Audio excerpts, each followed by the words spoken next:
Assalamualaikum warahmatullahi wabarakatuh. Di sini saya akan menjelaskan sedikit tentang korelasi. Dosen pengampu Sudianto Manula, SSI, MSc, Asisten Laboratorium Novan Setiadi, dan Kak Ratna Arditasari. Yang table of context-nya, yang pertama korelasi bipartit, dan yang kedua korelasi parsial.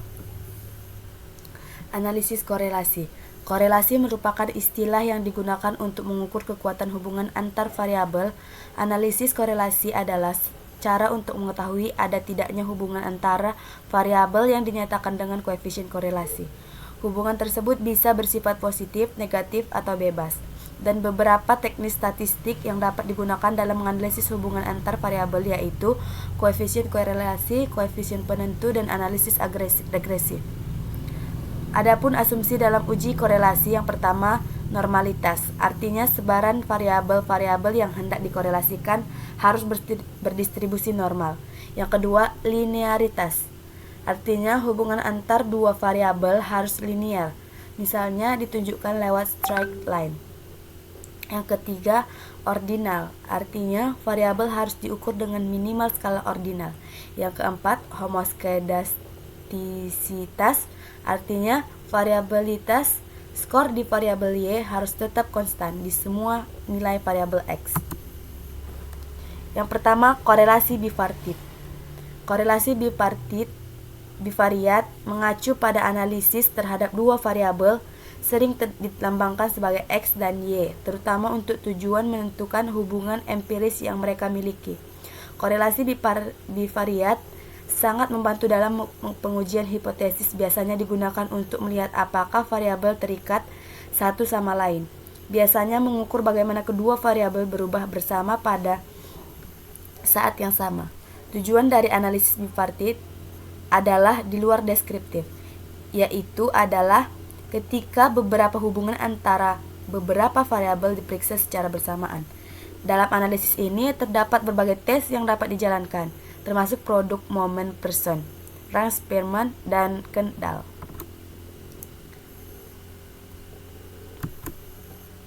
Koefisien korelasi R adalah bilangan yang menyatakan kekuatan hubungan dan arah dari variabel-variabel. Dari nilai R yang diperoleh didapat hubungan min 1 kecil r kecil 1 dengan ketentuan sebagai berikut. Apabila R sama dengan 1, artinya terdapat hubungan antara variabel X dan Y semua positif sempurna. Apabila R sama dengan min 1, artinya terdapat hubungan antara variabel X dan Y negatif sempurna. Apabila R sama dengan 0, artinya tidak terdapat hubungan antara X dan Y. Apabila nilai R berada di antara min 1 dan 1, maka tanda min dinyatakan ada korelasi tak langsung atau korelasi negatif, dan tanda positif dinyatakan adanya korelasi langsung atau korelasi positif. Berikut tabel tingkat korelasi dan kekuatan hubungannya. Contoh, apabila R sama dengan min 1, artinya korelasi negatif sempurna. Ini menandakan ada hubungan bertolak belakang antara variabel X dan variabel Y, di mana bila variabel X naik, maka variabel Y turun. Apabila R sama dengan positif 1, artinya korelasi positif sempurna. Ini menandakan adanya hubungan searah antara variabel X dan variabel Y, di mana bila variabel X naik, maka variabel Y ikut naik. Dasar pengambilan keputusan yang pertama berdasarkan nilai signifikansi atau sig2 pilot. Jika nilai sig lebih kecil 0,05, maka terdapat hubungan antar variabel yang dihubungkan. Sebaiknya bila nilai signifikannya lebih besar dari 0,05, maka nilai tidak terdapat korelasi. Yang kedua, berdasarkan nilai R hitung, di mana RXY sama dengan N sigma XY kurang sigma X dikali sigma Y per akar N sigma X pangkat 2 kurang sigma X pangkat 2 dikali N sigma Y pangkat 2 kurang sigma Y pangkat 2. Jika nilai R hitung lebih besar R tabel, maka ada korelasi antar variabel. Sebaliknya, jika nilai R hitung lebih kecil R tabel, maka artinya tidak ada korelasi antar variabel. Korelasi Rang-Spearman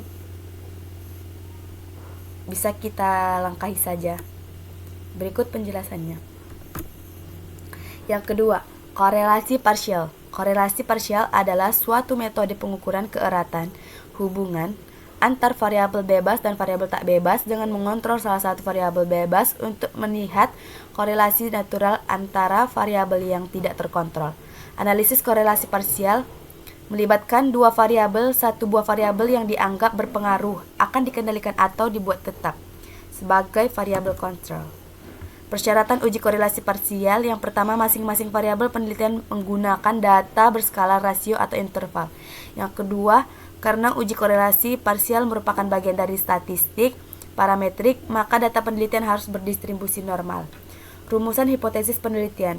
H0, hubungan antar variabel X dan Y dengan Z sebagai variabel kontrol tidak signifikan. Yang kedua, HA atau hubungan antara variabel X dan Y dengan Z sebagai variabel kontrol signifikan. Dasar keputusan uji korelasi parsial. Jika nilai signifikansinya lebih besar 0,005, maka H0 diterima dan HA ditolak. Jika nilai signifikansinya lebih kecil dari 0,005, maka H0 ditolak dan HA diterima. Rumus perhitungan uji korelasi parsial. Yang pertama, koefisien korelasi parsial antara Y dan X1 apabila X2 konstan, yaitu RY12 sama dengan RY1 dikurang RY2 dikali R12 per akar 1 dikurang RY2 pangkat 2 dikali 1 kurang R12 pangkat 2. Yang kedua, koefisien korelasi parsial antara Y dan X apabila X1 konstan. RY21 sama dengan RY2 dikurang RY1 dikali R12 per akar 1 kurang RY1 pangkat 2 dikali 1 kurang R12 pangkat 2. Yang ketiga, koefisien korelasi parsial antara X1 dan X2 apabila Y konstan. R12Y sama dengan R12 kurang RY1 dikali RY2 per akar 1 dikurang RY1 pangkat 2 dikali 1 kurang RY2 pangkat 2. Praktikum.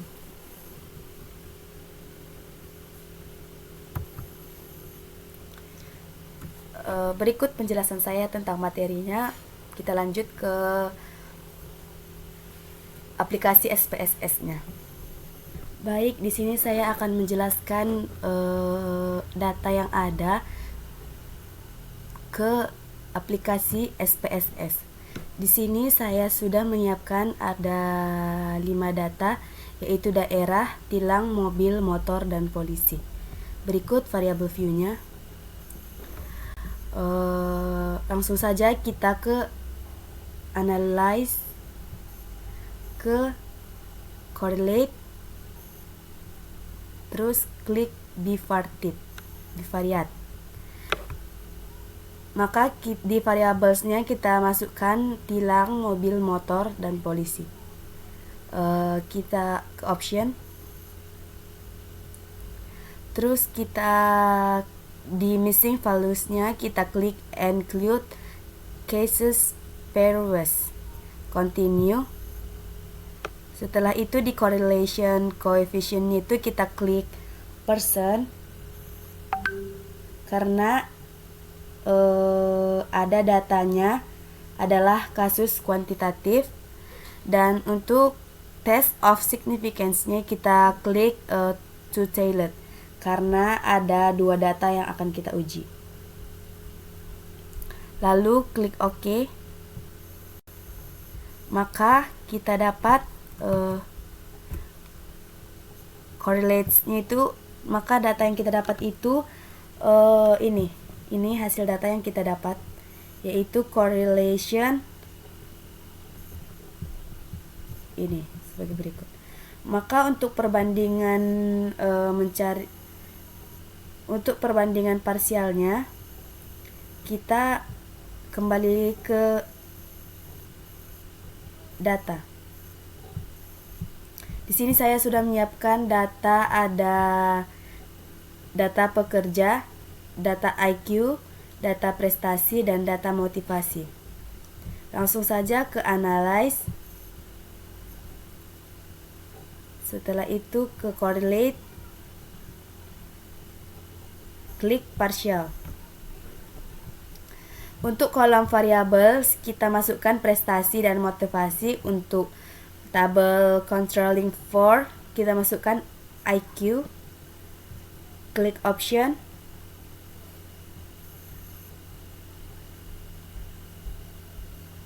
Kita klik zero order correlation.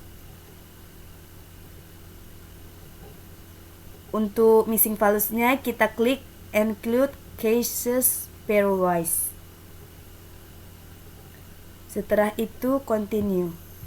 Untuk tabel test of significance, kita klik to select karena seperti yang saya jelaskan tadi, to select itu karena ada dua sisi data yang akan kita uji. Terus oke kan? Maka kita dapat partial correlation-nya itu sebagai berikut. Berikut hasil dari perbandingan bivariate dan partial correlation. Berikut penjelasan dari saya mengenai bivariate dan partial. Jika ada kurang, saya mohon maaf. Terima kasih.